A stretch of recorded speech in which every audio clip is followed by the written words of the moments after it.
Hey, Nick. Omen. So we have some news. This is groundbreaking. I alluded to this on the Instagram last week as of recording. We are starting a Patreon. What? Or more accurately, we have started a Patreon. Nick, that is super exciting. You know, that's something that we talked about in ages past, and we were like, oh, well, it doesn't really make sense. And now it does. I think it does make sense, yeah. It is patreon.com/talk Tull to me, as you would expect. Easy to remember, yeah. We currently have 2 membership levels. And Nick, I have looked at some Patreons that are out there, and I want to just observe that our Patreon is by far one of the least expensive Patreons that exist. Just you wait, Omen. So we currently have 2 levels. We have, for $1 a month, you can give us some love and gain access to patron-only posts and messages and the occasional poll that we might do. That's right. And we are opening a suggestion box that you will be able to communicate with us in terms of providing suggestions to further tiers, further benefits for Patreons, things along those lines. Other feckless content that you might want to see. And more probably here. More accurately here. Who knows? We could do a video component if we get enough subscribers. Hey. Who knows? And then on top of that, if you want to do $5 a month, you get all of that plus access to Outtake Tull to me and Talk Tull with me. You may be asking yourself, You may be screaming into the darkness, why? Because we are ostensibly doing 3 podcasts now instead of the 1. So we thought we've got enough fans. We've put in enough time that we have enough content now that we can offer that as bonus content, as paid bonus content. That's right. And you know, Nick, the fact that it's 3 different discrete segments makes it more work for me, but in a more realistic and more accurate way, more work for you, because you are the one who does all of the editing and hosting and releasing of this content. Yes, it is more work for me. And $5 a month is a drop in the bucket to pay for the hosting and the time that it takes. So I would just like to see if we can get some love and some appreciation. It'll also give us the flexibility that if we hit certain financial goals, and we can talk about more of this in the suggestion box option. That's right. But if we hit a certain goal, we might be able to release some fun Feckless Moans swag. Oh, my goodness. And how much more satisfying would it be to listen to Talk Tull to me while wearing a Talk Tull to me codpiece? Just the codpiece. Nothing else. So that's the big news. Thank you for your future support. Thank you for your continued support. And one thing that I want to make clear that won't ever change, Nick, is that the core podcast that we started with, Talk Tull to me, will and forever be a free content nugget. That is absolutely true. Access to Outtake Tull to me and Talk Tull with me will start in Patreon starting in April. I just want to mention a very quick and grateful shout out to the artist, also a fan listener. Thank you, Nick, in Alaska. Wait a minute, Nick, is this a different Nick to the one that you are? This is, in fact, a different Nick. He spells his name Nick. The traditional Nick. He is Marooned Beard, who left us a review. He is also Creepworks. What? Which, you can find a couple of links to Creepworks in the info on the Patreon page. But he has amazingly and graciously agreed to let us use his skeleton Ian Anderson playing the flute that he has drawn up. Which, if you haven't seen, you probably have by now. But also, if you haven't checked out his work, go check it out. He's an incredible artist, very cool aesthetic. Yeah. And buy $1 million worth of his merchandise. Please. So that's it. That's Patreon. Thank you. This was not as smooth of a reveal as I would have liked it to be, but yeah, we started a Patreon. Thank you so much for joining us, and we love you, our sweet, sweet listeners. Robustos and Claros. Wrap yourself in a cedar wood sheath. Breathe in the moisture of your humidor and smolder at a temperature between 580 and 875 degrees Celsius. Because it's time to talk Tull to me.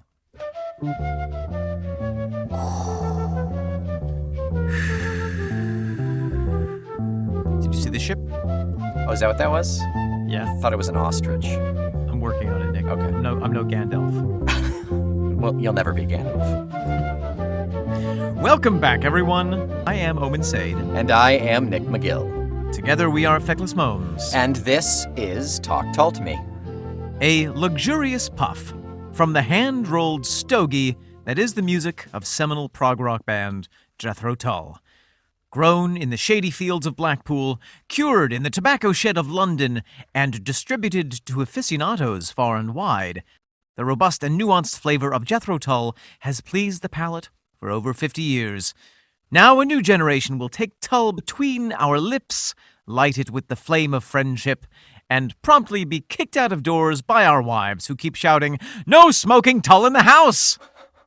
Yes, song by song, from the first sparks of This Was to the bitter, soggy end of jtull.com, Nick and I, against our mother's warnings, are smoking the genius of Ian Anderson all the way down to the label. Ian Anderson is a gateway drug. I mean, let's be clear. That is very true. So, Nick, before we dive into our very exciting song this week, I believe we have a little bit of business to attend to, do we not? Goodness me, that we do. Pass the cup of crimson wonder.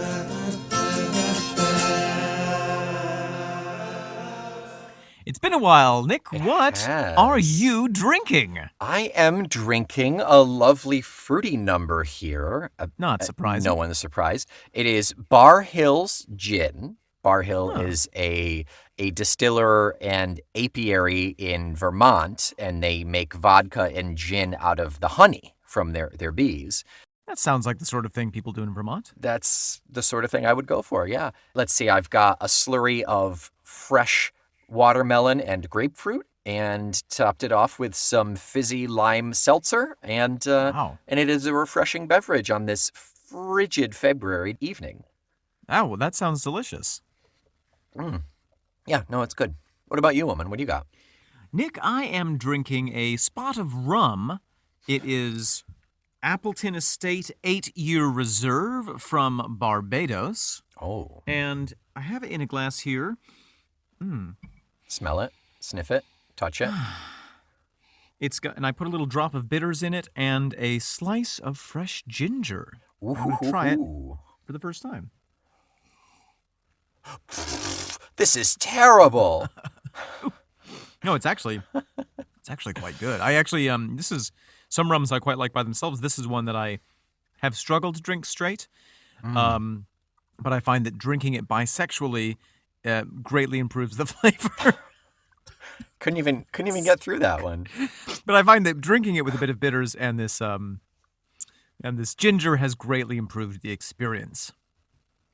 Wow, that's a delight. So that true takes delight. care of what we are drinking. Nick, anything else before we jump into our song? Well, I think we've got a couple of bits and pieces here from Mary. Thank you so much. Thank you. Mary, what's all the blood? Oh. I was just slaughtering the goat for Easter. Oh, The bit early for that, isn't it? for the goat? Traditional Easter goat. Okay. Meat has to rest in a tree. So the bears the don't old- get to it? It's the old country tradition, Nick. Yeah. I mean, I gotta admit, I love goat much more than I like lamb, so I don't blame you. Goat's not dead. Oh. Gotta go. Go finish it. God. Usually you try to do that thing in one stroke. Yeah, that's rough. That's rough. Yikes. All right, well, yeah. she has handed me an email which she printed out Okay. on very dirty paper Sure. from Scott Z. Oh, Scott Z. Subject, Tull! Exclamation mark. Well, think he's gotten to the right place.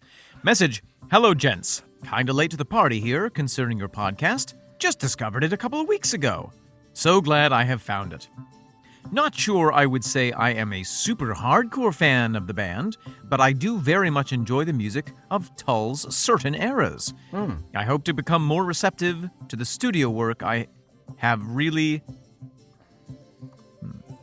Hope to become more receptive of the studio work I have really has not resonated with me over the years by following the podcast. There is a sentence somewhere in there, I trust. I have, over the past few months, been playing some of the material that has not been my cup of tea, and I think I'm coming round to it slowly. Your ears and perception change with age, I believe.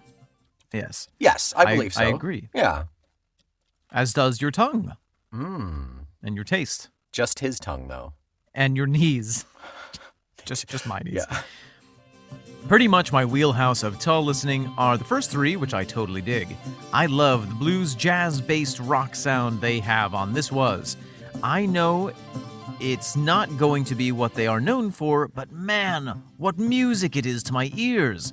The transition they start to make with stand-up and benefit from prior mentioned influences to what would come is interesting. Bringing Martin in was a game changer, along with Ian's vision starting to lean more prog and folk, but still retaining some of the roots, makes for a nice blend of music. Those first three are really where it's at for me. After those, it's kind of spotty and here and there. Some stuff I really dig and others, meh, just a personal preference, kind of 50-50 at best. Catfish Rising also ranks there in my Tull rotation. What a great release, and very underrated in my opinion. I love the acoustic feel mixed with rock.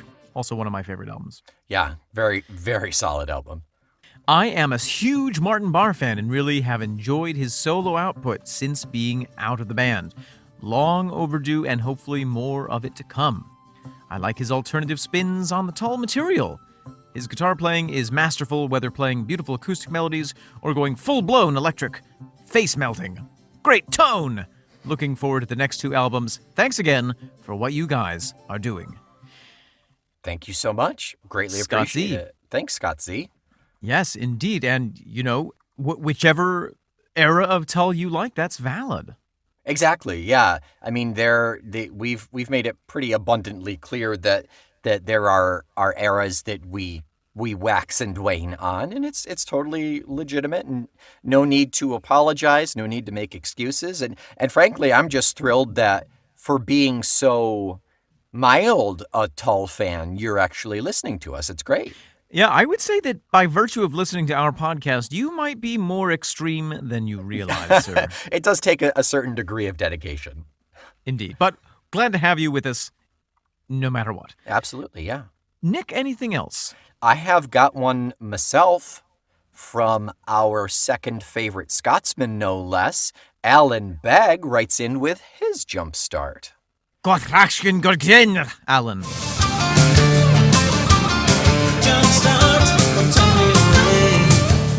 He writes in with an email because he says 280 characters on Twitter just aren't going to be enough. Indeed. Alan is our tweeting Scotsman. Our probably most vocal tweeter. Tweetsman. Right? Our most active tweeter. Yeah. So it must have been 1985, when I was still at secondary school, that I bought my first Tull. In the UK, at that time, there was a mail-order vinyl distributor called Britannia Music Club. Their USP was that they had an introductory joining offer which just seemed too good to be true. I think it was something like 10 vinyl LPs for £10 or something similar. I'm guessing the average price for a vinyl album at that time would be £5 to £8. I can't remember the exact Britannia Music Club offer, but I do remember it worked out at £1 per vinyl album. I'd be pushed to remember the other 9 LPs, but one of them I certainly do remember, of course, was Under Wraps from the mighty Tull. At that time, I had been into hard rock and heavy metal for about 3 years, but prior to that, I had been a huge fan of Gary Numan, the electronica pioneer. I'm not sure how well known Gary Numan is in the US, but I'm sure you know his biggest hit, Cars. I love that movie.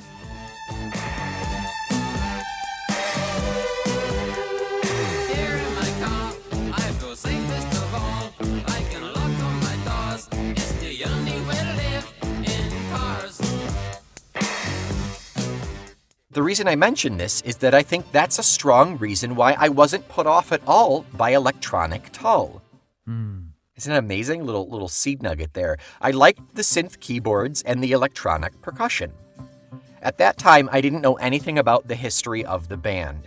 Around about that time, I did see a Swedish TV broadcast from 1969, and I fell in love with Glenn Cornick's bass playing. From that point on, Tull probably became my all-time favorite band. Over the years, I've liked other bands more, such as Yes and Genesis, but I always seem to come back to Tull. I've seen Tull a few times over the years, but I did lose a bit of enthusiasm for their live shows after the dissolution of the last classic lineup, and truthfully, Ian's diminishing vocal dexterity. Something we've discussed at length. One great benefit for me of the Tull dissolution was that we've been very fortunate to see Martin Barre for a handful of gigs at a very small club in Scotland called Backstage at Green Hotel in Kinross, coincidentally quite near Dunfermline. If pushed to make a choice, I'd say that Stand Up is my favorite Tull LP. Wow. Your podcast has definitely rekindled my passion for the Tull archive and Tull lore. I've been playing along each week. Keep talking Tull to me. All the best, Alan B. Alan, so great to hear from you in email Amazing. format. And as they say in Scotland, may the wind near ken up your kilt.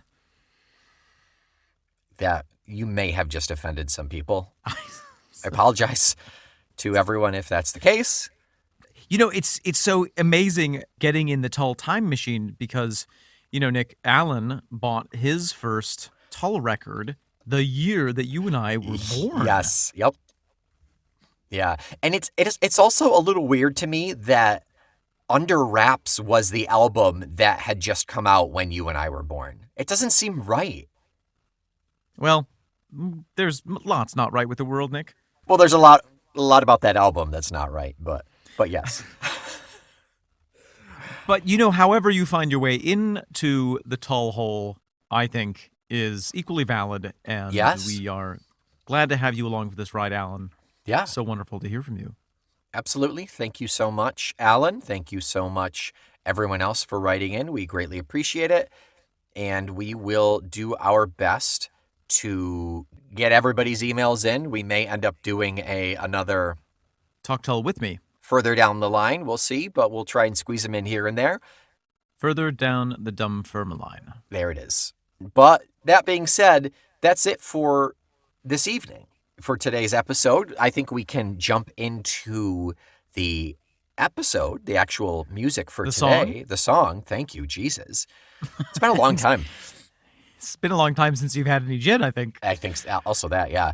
And so, Nick, what is the song that we have the pleasure of listening to this evening? This is one of the personal favorites. Would you say one of the top 10 for you, Omen?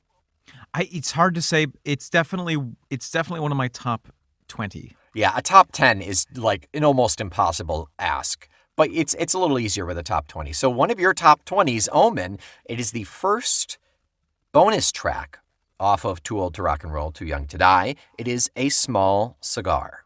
Let's light it up. Here we go. A small cigar can change the world. I know I've done it frequently at parties where I've won all the guests' attention. Nick, there we have A Small Cigar. Dearest me, Omen. There it is. A Small Cigar. Now I have strong feelings about this song. Is there anything that you feel about this song? What does this do for you? Omen, I didn't want this to happen in front of everyone, but I told you to go before we started the podcast. Since we're recording, this is on the bottom of my Tull songs. Meaning that it is the bass which supports the rest of your Tull songs? That's it. You got me. There it is. The old switcheroo there. So this song is not one of your favorites. It's the content of the lyrics that I really don't like. Really? Yep. Yeah. I love the music. Musically, it's lovely. Ian's singing is really delightful. But I've always been a staunch anti-smoker. Oh, yeah, sure. And so the content just immediately puts me off. You're a famous Puritan. It's true. It's true. This gin will prove it to you. You are getting the gin drunk. That's right. Reverse osmosis of gin. No, I mean, and because of that, and because the music itself is so simple, there's not enough to carry it through to rank higher. You know, I can't understand, yeah. completely ignore the lyrics and then really focus on this gorgeous instrumentation. It's all kind of a simple package, and it just doesn't excel for me. Well, perhaps through our conversation, we can open up some new dimensions of this song for you. Because I think that this song is not really about smoking cigars. Okay. I think that is just the metaphor. Now, however, to your point, and perhaps what, maybe with some of the difference in our enjoyment of it, is that I also am firmly against tobacco usage, except for the occasional cigar. And, I was thinking while I was listening to this song, I was like, when did I first start enjoying the occasional cigar? And I was like, wow, it's sort of been a long time, that I've sort of had an occasional interest in them. And I was like, it didn't coincide with me hearing this song for the first time, but I think it may have, yeah. I think it may have done, actually. I think I may have been around 17, 18 when I first tried a cigar, and that was probably the same time that I listened to this song. So it's possible that I was like, wow, Ian makes it sound so cool. Maybe I'll try it. So by virtue of identifying with this older gentleman who sticks to his kind of classy ways of the cigar as opposed to rolling his own or whatever, you identified with it, and that's one of the reasons that you like this song so much. I think that as a youth, I identified with the cool cigar smoking character that he was projecting. However, now I think the reason I like it is because I identify with what is underneath that. And we will get into that in a little bit. But Just first, a moment, yeah. Let's talk about the music, because it has some interesting properties, this song. Yeah. So this song is bonus track off of Too Old to Rock and Roll, but it does not need to fall into the context of the Too Old to Rock and Roll. No, I think it firmly sits outside of it. Yeah. I think it just was recorded at the same time. That's where I was going. Because it was recorded roughly around the same time, that's most likely why it was included on here. And that's why we do hear some of those musical similarities. Like it, with a little tweaking here and there, this could very easily be a little musical interlude in the musical itself, and it would not feel out of place at all. Musically, I agree. Yeah. Yes. What is distinct about this for me is that whereas mostly when we hear Ian playing the guitar, what we're hearing is the complex noodle infusion style that, kind of is similar in some ways to Nick Drake or Roy Harper. Or Roy Harper, yes. This his ramen style, is that what you would call it? His ramen style. Yeah, the ramen style guitar. Uh-huh. This is straight chords. He doesn't noodle at all. There's nary a noodle. Simple strumming, nary a noodle. Yeah. Simple low-carb strumming. Yeah. Yeah, it's a nice change, but I think, to go back to kind of my point, that's one of the reasons why it's even less impressive to me, is because I've heard so much of what just Ian and an acoustic can do. Yeah. That this is like, it could be more. I've heard it being more before, so I want it to be more. And I think it's, for me, the simplicity which makes it stand out. Yeah. Because there's no noodling, it's the forms of the chords themselves which can, in those transition points, really become a pointed question just with one chord. Mm-hmm. Yeah. And then, of course, toward the end of the song, John Evan comes in with the piano. Oh, smashes the piano. So good. At first, doing more simple chords, and then tilting toward this very expressive kind of pseudo-neoclassical expressionism, which are things that totally exist, I'm sure. They are. They fit. Yeah. At which point the guitar completely drops out, and we just have the piano continuing, which I think is really interesting. The simplicity of the song, again, makes it stand out in the Tulliverse. And for me. the Tull oeuvre. A small cigar has changed his world, my friend. A small cigar has changed the world again.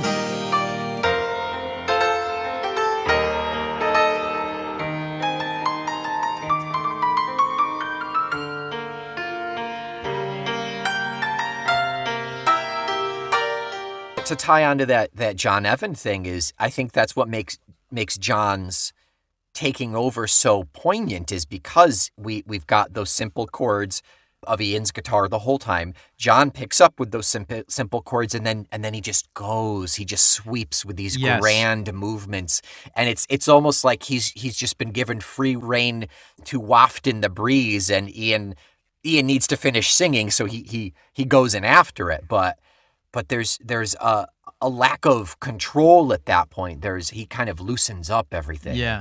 It's that part is beautiful. That part saves it for me. If I had to listen to this song and find something really solid that I like, I had to listen to this song one more time. And I think that, with the kind of storytelling aspect and the simplicity of the guitar in the first three quarters of it, and then John Evan opening it up like you've described so eloquently, Nick, in the end third, the second quarter, the fourth half, it achieves for me kind of a cinematic effect of like the first bit is all these really tight shots, and then when John Evan comes in, the camera just pulls way back, like one of those shots from the 1990s, like in Forrest Gump, where they just pull way back and you see the house and everything in context, and everything becomes sort of spiritual and beautiful. The whole street in the town and everything, like it's such a zoom out. And then the little feather drifting. Yeah. I was thinking Back to the Future, but yeah. Oh. Yeah. Hey, wow, I haven't thought about that film in years. Yeah, you're welcome. All of that being said, the acoustic is expertly performed. Beautiful, very lovely acoustic. It is. It's also, at the same time, it's not super polished, I would say. It does feel a little off the cuff almost, like this was vite fait, as they say in France, quickly done, quickly created. Yeah. And just, whacked out in the studio in one or two takes.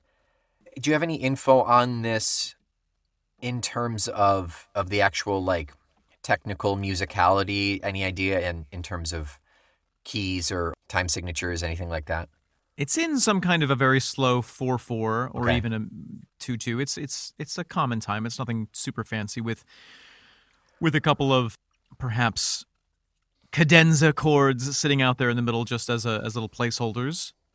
In terms of the chords themselves, I wish I could better articulate, but there are a lot of fun suspended and minor chords playing back and forth. Again, if we had a musician on this podcast, we could probably. I bet you Joe will chime in when he hears this, but it just I asked because it has almost, even though if we're not looking at the lyrics, just listening to it musically, it has a bit of a lamenting feel to me. I agree. There's some sort of, there's a kind of a deep lying sorrow running beneath this song. Yeah. Excuse me, mine host, that I may visit a nearby tobacconist. That also saves it. The guitar aspect is that it's not your standard simple chords. No, it's very purposefully composed. I reckon Ian would not be able to play simple chords. Those were his simple chords. Like this is as simple as it gets. Yeah. Ever since Mellotron and I merged, I can't get any simpler. Just crying piano keys out of his tears, eyes. Yes. Yeah. Well, so with all that being said musically, shall we dive into the lyrics, if you can stomach it? Yes, we can. I want you to change my mind, Omen. Okay. I want you to have another sip of your fruit gin. You want me to change my mind too. In preparation for this. Fruit gin, sponsored by Jethro Tull. Okay. Let me pull up the lyrics. Sure. I was about to ask you, do we know Ian's drink of choice? But we know he's a teetotaler, so it's probably just tea, right? Well, he's not a teetotaler. Yeah, he's just not a partier, I guess. I think he enjoys a pint of light ale. Like half a pint, a half pint. At most. Half of a pint. Yeah. A dram. We're getting back into fractions, and that's never pretty for you. Let's not do that. So I want to point out in this song that Ian, or let's say the character of Ian, Our narrator, yeah. never smokes a cigar explicitly, never smokes anything. Okay. Boom, first. So, I like it. thesis. A small cigar can change the world. A small cigar can change the world. Proof. I've done it frequently at parties. I've done it frequently at parties. How? Where I've won all the guests' attention with my generosity and suave, gentlemanly bearing. Where I've won all the guests' attention with my generosity and suave, gentlemanly bearing. Okay. We've stated our thesis that a small cigar can change the world. And then we have the setting. Here is a party where the narrator will win all the guests' attention with generosity and suave, gentlemanly bearing. Okay. So already, we're not talking about a cigar as an object of interest in itself. It is a means to an end. Okay. The end of which is to get the attention of the guests and be perceived as suave and gentlemanly. Are you with me so far, Nick? I am. There was a brief moment in college, probably inspired by this song, now that I think about it, where I carried around a Zippo. Huh. I didn't smoke. No.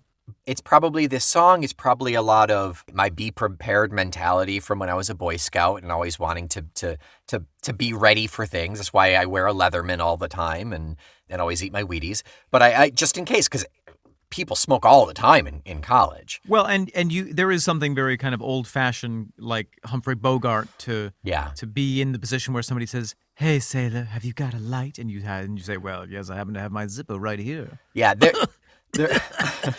Oh my God. There was an appeal to when I was still trying to find myself. You know, there was an appeal to that, like maybe a little bit of that old school, like, yeah, here it is, dollface. Yeah. You know, you found yourself under a flat river rock. I don't know why I was there, but once and you said, "I'm going to leave you right there." Once I dried myself out and left it in the sun for a couple of days, it was great. The smell went away. It's okay. Put you in a gumbo. So I'm a crawfish, is what you're saying? Yeah, I am saying. Okay, perfect. Crawfish. As long as we're Delicious clear. Crawfish. So the reason I connect to this song now is because what he's describing is this is my strategy for interacting with people at parties. Because as we know about Ian and as we know about me, and the reason I relate to Ian in some of these materials is, you know, I have the awkward, socially speaking. You have a case of the awkward, yeah. I have a whole case of it. It's just cheaper to buy in bulk. Yeah. You know, and so especially as a youth, I would try to find ways of overcoming that. And, Sure. And it's always easier to interact with someone by way of an object of mutual interest. Mm-hmm. And so his technique is a little flat tin case is all you need. Breast pocket conversation opener. A little flattened case is all you need. Breast pocket conversation opener. So you walk up to someone, and your opener is, "Oh, hello there. Would you care for a cigar? Oh my gosh, someone's giving out cigars. How fabulous!" Ooh, who is this fancy guy? Who who's is this just fancy guy with long hair? Handing cigars out to anyone and everyone. He gave one to that toddler. And one of those ciggy lighters that look rather good you can throw away when empty. And one of those ciggy lighters that look rather good you can throw away when empty. So it's like, you know, we have a combination of his desire to be socially interactive and his Scottish monetary prudence. Mm-hmm. You know, because this ciggy lighter isn't a big commitment. You can just toss it. It all can be declared a great success. My small cigars all vanish within minutes. Must be declared a great success. My small cigars all vanish within minutes. So you walk up to someone, and your opener is, "Oh, hello there. Would you care for a cigar? Oh my gosh, someone's giving out cigars. How fabulous!" So it's like, you know, we have a combination of his desire to be socially interactive and his Scottish monetary prudence. Must be declared a great success. My small cigars all vanish within minutes. For me, this is what's so interesting about this scene is that, he's made a big splash by this technique that he's developed, this fail-safe technique. It's foolproof. You go to a party where you don't really want to be because you're awkward at interacting, just take your small cigar case and you're the hit of the party. So, a nice little note about the ciggy lighter you can throw away. The disposable lighter. So this song was recorded in 1975. The disposable lighter, the very first primitive versions of it was 1961. Oh, interesting. So they were still pretty gosh darn new and novel. Yeah. At that point, I would say. And at this point, they probably were, had come on a bit, so they were now rather, maybe a bit more affordable. But as you say, still novelty, because I imagine the standard probably was a Zippo. Yeah. Yeah, exactly. They were just starting to become a little more mainstream, as we'll see. When you go down to the tobacconist and replenish your supply of small cigars, probably the fairly cheap ones, you pick up a ciggy lighter while you're there. Right. Yeah. So you jump into the little proto-chorus, as we have sometimes called it. So musically, it's worth noting that My Small Cigars All Vanish Within Minutes is followed with one of those very suspended, questioning, pensive chords. Minutes. Yeah, it gets a little darker there. Just sound-wise, it gets a little darker, yeah. And then he follows with Excuse Me, Mine Host, which I've always loved, Mine Host, that I may visit a nearby tobacconist. Excuse me, mine host, that I may visit a nearby tobacconist. He's almost setting himself up as an anachronism. It further illustrates how he doesn't fit in at this party. Yep. I'm so awkward that I have to use old-fashioned language, which is something that I've done countless times at parties back when parties were a thing, and I used to go to them. But it's also funny that he is embracing the disposable lighter, so something fairly new to anyone, and yet he still frequents a tobacconist and use archaic language. He's figured out a formula that works. Right, yeah. And whether or not it makes sense, it works. Right. The fact that he can throw away the lighter or not has no effect on his giving away a cigar. Right, exactly. So why not go for convenience in that aspect? Right. So now we see the problem with this technique, which is that if you rely on an object, a consumable object to pass out at parties to smooth the social waters, they run out. Yeah. It's like bringing a single bag of Doritos. It's like bringing a single Dorito to a party. All right, I brought enough for everyone. You walk in the door, care for a Dorito? Oh, yes, thank you. Oh, I have to go back to the gas station. I've already licked it.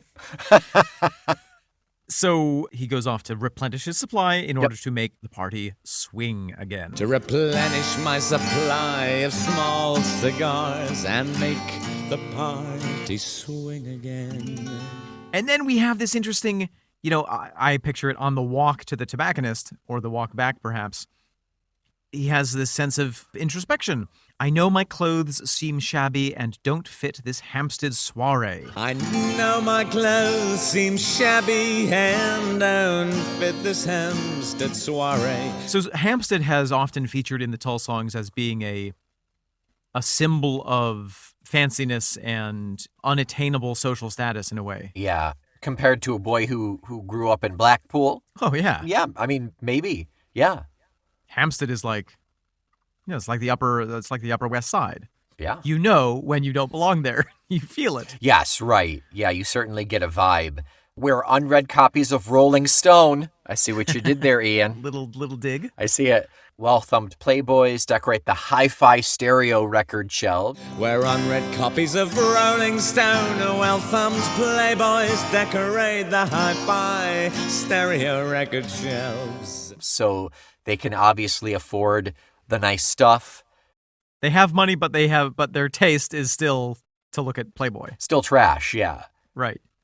Yeah, they buy. Maybe that is saying that having Rolling Stone there is that saying to say, oh well, I get Rolling Stone, so you can brag about that. I think that's it. It's fashionable, but it's not valuable. And also because Rolling Stone is trash, they hate Jethro Tull, therefore they are unread.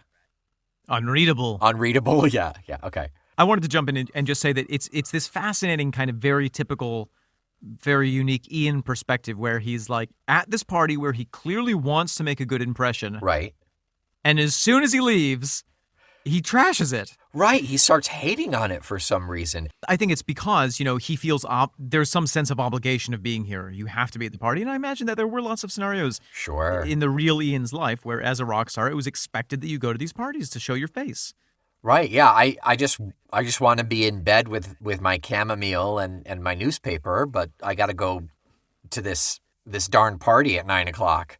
So I may as well make it enjoyable and do the thing that I know makes me a success socially, which is to hand out the cigars. Right.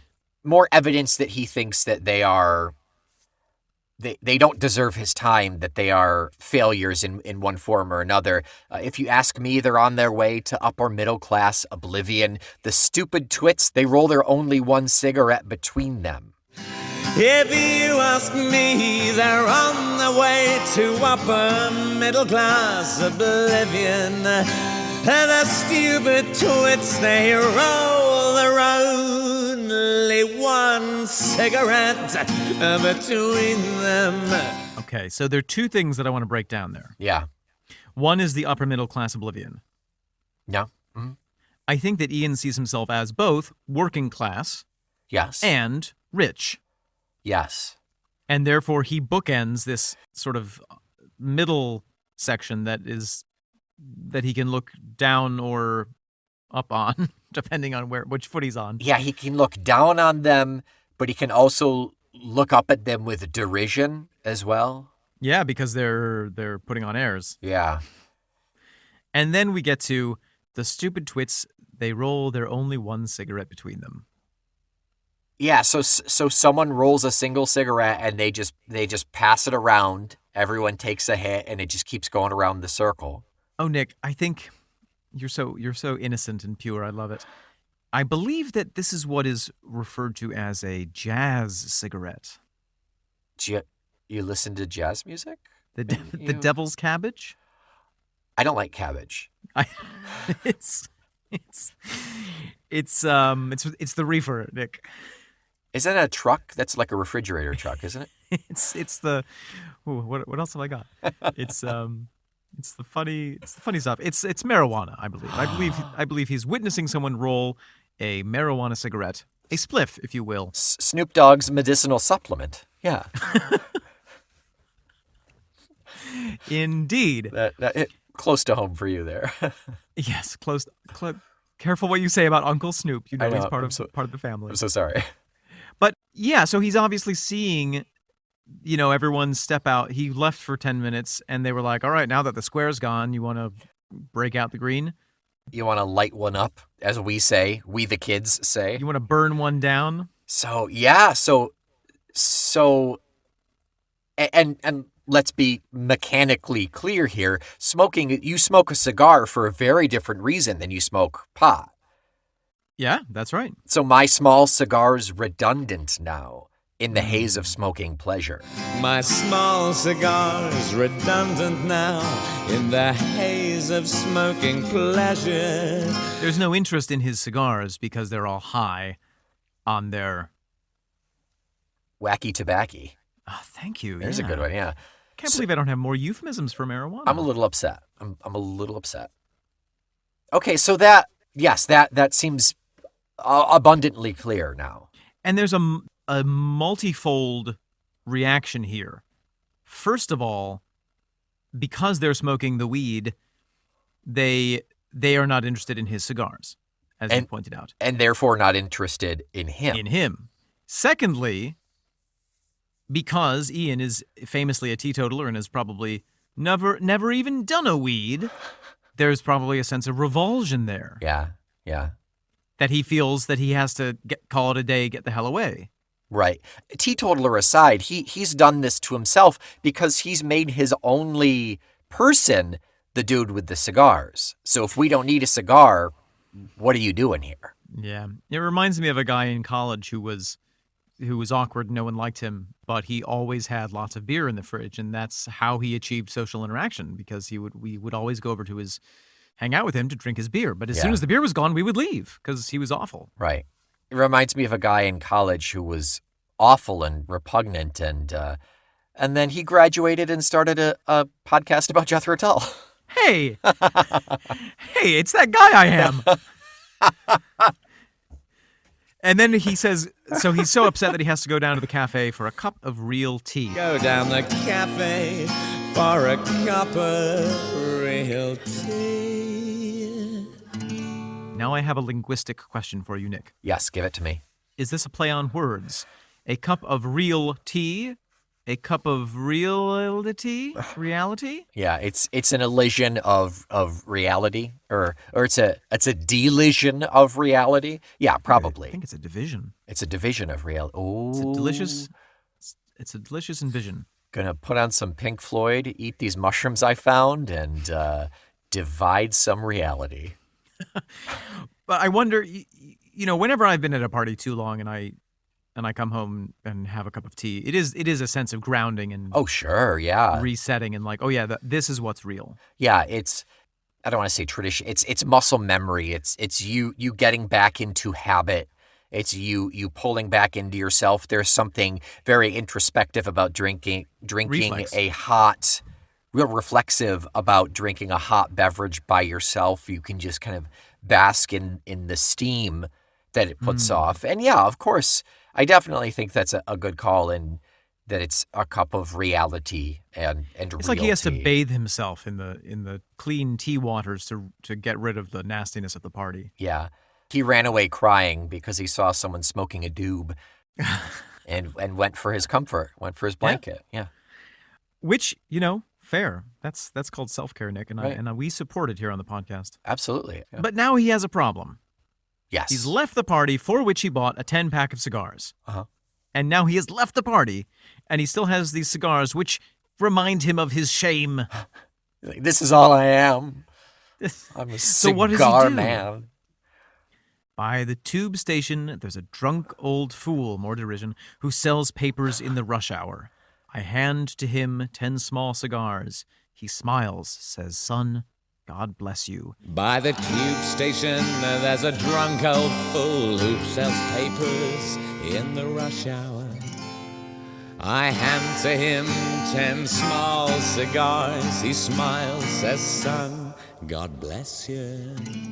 Cue the piano. Oh, bring it in, John.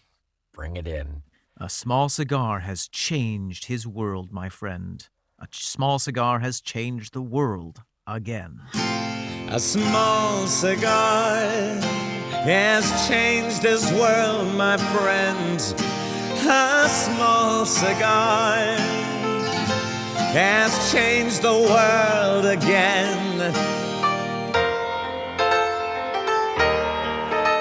So this is what, to me, makes this song really special, is that after this kind of like strange, the sober guy at the party perspective where he's just sort of had a bad time, he gives away his cigars, and there's this really beautiful moment where this act of true generosity and charity really does make someone smile, really means something to someone. It's not just a party trick. Right. His giving away the cigars at a party changes nothing. Right. Nobody's life, nobody's world is changed when the strange shabby guy walks up and offers him a cigar, and they say, "Hey, thanks." And then when he walks away, they're like, "Who the hell's that guy?" They forget him, yeah. Yeah. But where this did this cigar come from? Why is it moist? But this is a real act of generosity that genuinely changes the drunk old fool's life for a moment. Yeah.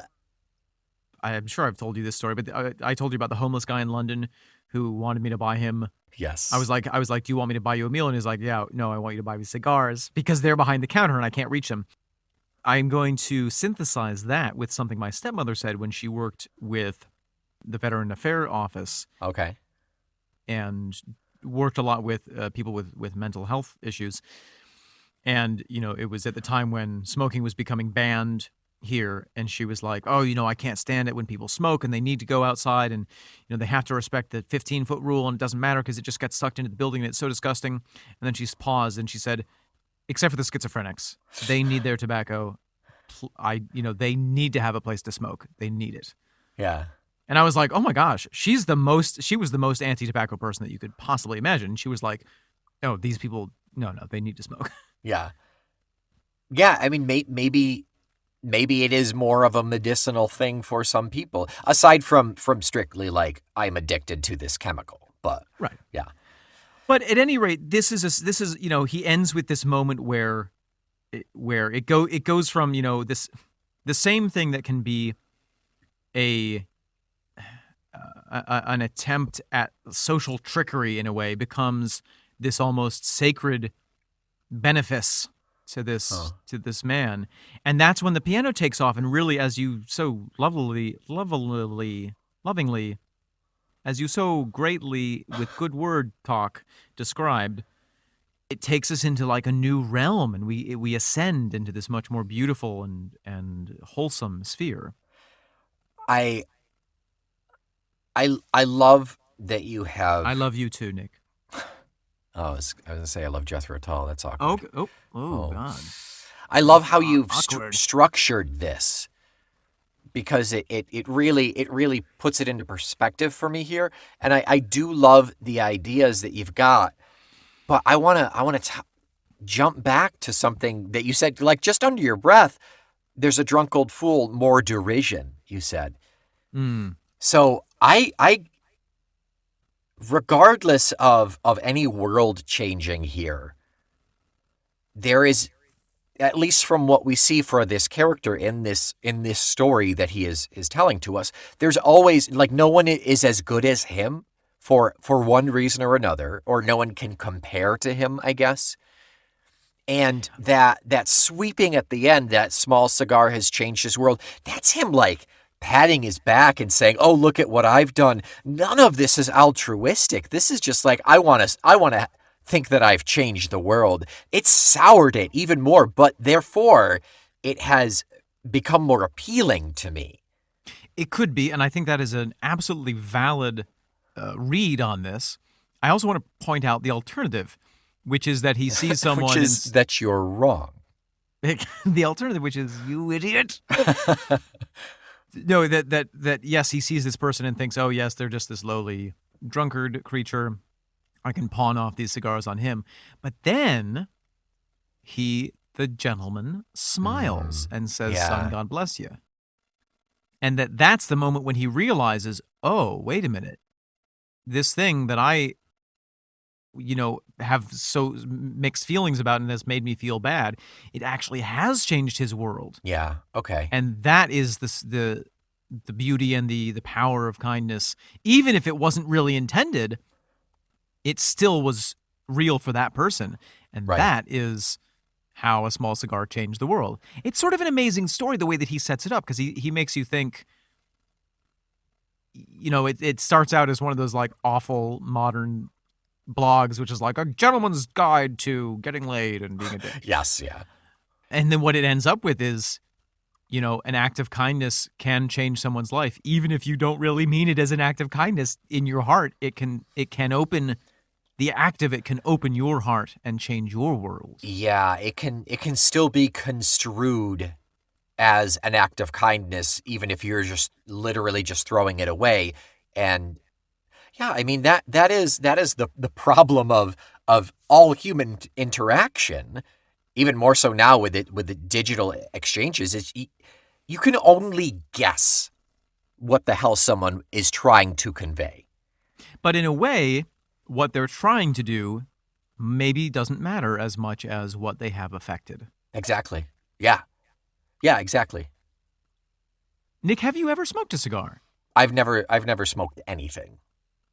Oh, all right. Not even a turkey? No, I haven't smoked a turkey either. I think you smoked a ham once. No, I don't have a smoker. I have nothing with which to smoke. Huh. You just use your grill. Yes, I did. I did use the grill when we had it. Yeah. No, I've never. I have asthma and allergies, so and also like yuck. My mom smoked growing up. Oh, so sure, yeah, I remember. It was huge. Cigarettes.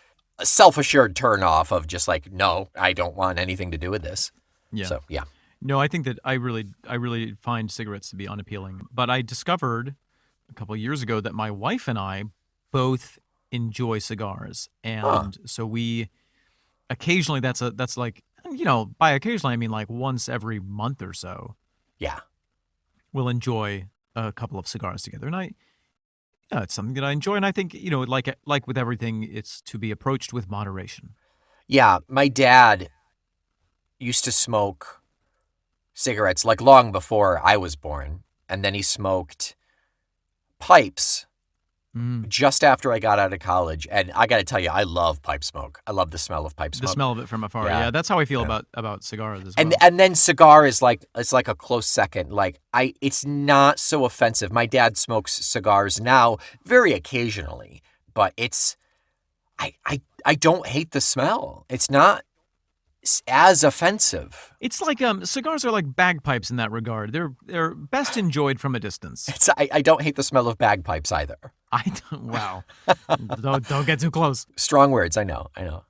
Nick, do you want to look up how many times this song has been played, if any, in concert? Yes, I do. I very much do. It's been a while, I feel like, since we've looked into that. Probably since Too Old to Rock and Roll. So let's see what we Puffing can. on a stogie. Dum, dum, dum. Don't inhale into your lungs. Cough, cough, cough. Mm-mm. A small cigar. 0 times. That can't be right. Let me see here. Hang on. No, I believe it. I would be not surprised if it hasn't been played. Yeah, much. I guess you're right. Here we might have here. There we go. A New Day, a Passion Play, a Song for Jeffrey. So nothing under a small cigar. Let's just zip to the S's just to be safe. Yep. Is there an official, like, is this a small cigar or It's just usually written small as cigar? a small cigar, it? but it Okay. could easily have been listed as small cigar. Yeah. I'm not seeing small cigar either. So that's It that. seems like it has not maybe been played in concert. Yeah. at I mean, all. if they didn't want to play, what was that really gorgeous acoustic? That's just Summer Day Sands. No. No. The really beautiful acoustic that Martin and Ian played, where it was like wonky tuning. Salamander. Yeah, if they didn't want to play Salamander, I can't imagine Ian would want to just sit and play a small cigar. Yeah. Although I think it would be a truly lovely way to break up the two acts in terms of if they're having a break between. Yeah, but that would mean that he wouldn't get a break. Well, no, I mean that's how they would end it, and then they would take their break, and then Yeah. But no, nothing there for you. No small cigars. Well, I think, Nick, it is time to tap this episode into the coffee can filled halfway with water. Appealing, yeah. Thank you.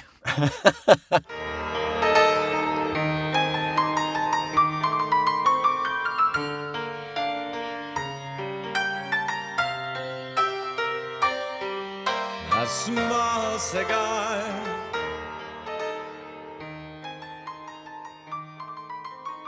What do we have to light up into our ear mouths next week? We have a song that is a bit meta for all of Too Old to Rock and Roll. It is Strip Cartoon. Strip Cartoon. Yeah. Excellent. Well, we will look forward to talking to you about Strip Cartoon next week. When you come to our parties, you don't have to give us a small cigar. You could give us 5 stars. You know what's great about giving out stars? What's that? They never run out. That's right. You never run out. You never have to go to the nearby star distributor. No need for ciggy lighters. No. And they're good for their health, and they're good for your health, and they're good for our health. Yeah. A small 5-star can change the world, my friend. A small 5-star. Do-do-do-do-do-do. Yeah, that was good. Should have just led with that one. Until next week, I am the firm and dark Cubano. No, that doesn't sound right. I am the firm, dark, stubby Robusto that is Omen Sade. I am the smoking cessation patch that is Nick McGill. We are your weekly party That is Feckless Momes. And this is the vice that you keep coming back for. Talk Tull to me.